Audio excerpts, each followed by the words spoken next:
Bilganlarga eslatma, bilmaganlarga lifehack. Ko'pchilik xonadonlarda shunaqa fikslarni pastki tomonida barglari to'kilib qoladi. Buni chiroyli yechimi bor, hozir sizlarga ko'rsatib o'taman.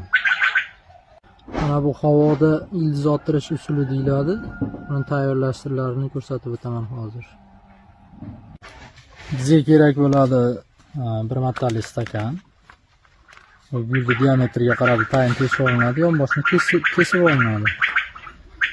O'tkir pichoq, skoch.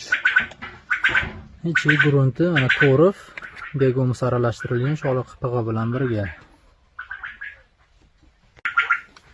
Gulni tanasini aylantirib kesib olinadi.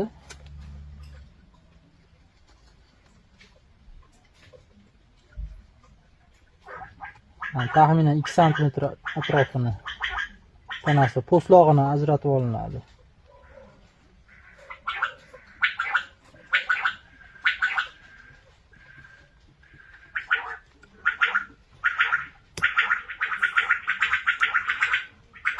Shu holatda ildiz otadi. Keyin stakanni, kesib olingan stakanni o'tkaziladi.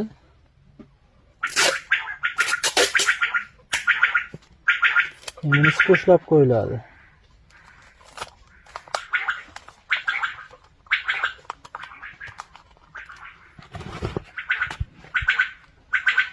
To'g'ri solinadi.